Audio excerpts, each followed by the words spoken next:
Alright guys, I didn't feel like making a video today, but I think I have to. I didn't want to make a video because the after game rant, it pretty much said everything I wanted to say at this point. You know, moving forward, I mean, kudos to you if you can be an optimist at this point.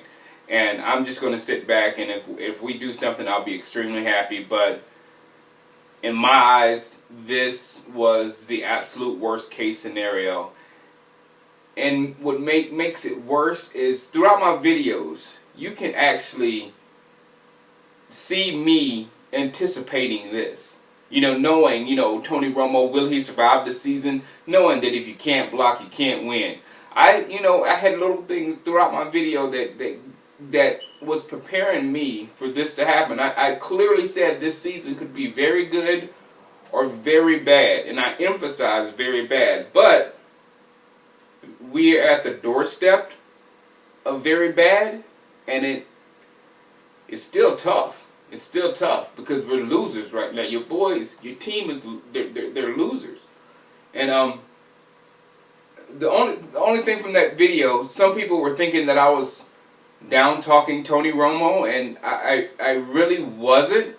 Not in the least bit. It's more of an organizational thing, more of of how silly it is to have a quarterback-friendly offense with no offensive line. I mean, how is that quarterback-friendly? That seems like it's the worst thing you can do to a quarterback.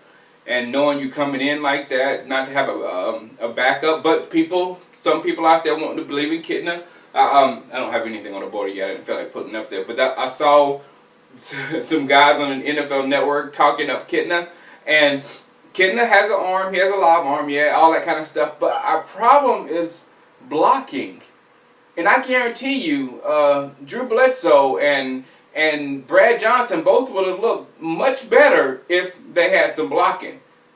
You know, and Kitna is a pocket quarterback, and there's going to have to be some real good blocking there for him to have some kind of success, at least the success he had back in the Lions. But that success is not the type of success that converted to many victories, which is another thing. So if you look at our schedule, this week, this game coming up, the only thing I got to say about this game is we'll see what we got.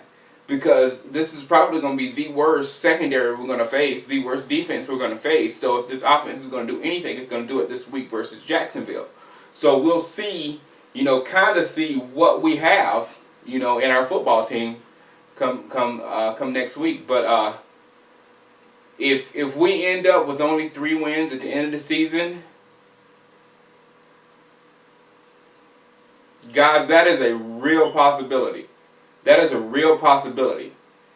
And my fear is everything is going to be blamed on Romo. That if Romo was here, things would be different. And I'm here to tell you that I can honestly 100% sit here and tell you that Romo was not the problem. But I can also honestly sit here 100% and tell you Romo is not the solution. So the solution is much bigger than Tony Romo.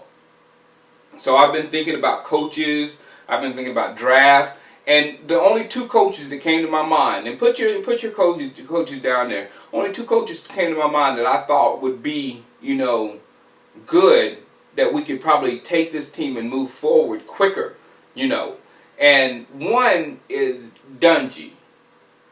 Because Dungy would change the culture in Dallas. I doubt he would come back and coach it. I think it's almost as far-fetched as people saying Jimmy Johnson.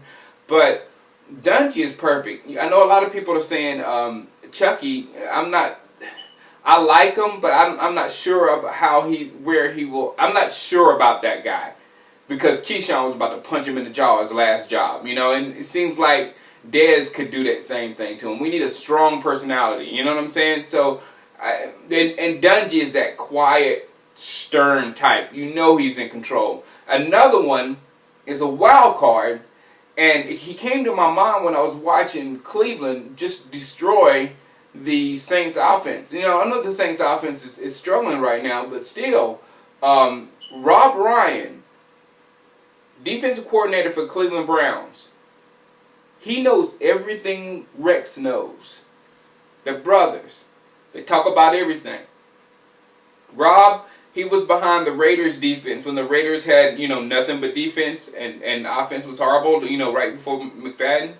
Or right when they got McFadden that year also. But he was a defense coordinator there, and he knows defensive schemes. He runs a 3-4 defense and 46 defense. I know that's blasphemous in Dallas, but that Buddy Ryan defense caused hell for us. We might as well incorporate it. So those are my two guys that I can see that would flip this organization around.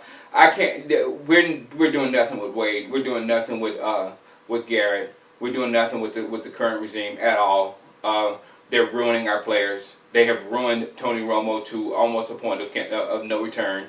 If I tell you right now, if Tony Romo had Andy Reid as coach, he would probably had a Super Bowl right now easily. Bill Parcells too, because Bill should have had him there if he held onto the ball. Somebody said that earlier. So sorry this video is pretty long, but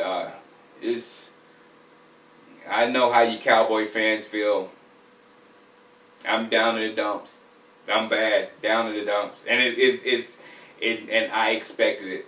I thought this was gonna happen last year, but still, for your team to be sitting at 1-5 and with a extremely hard schedule coming up, and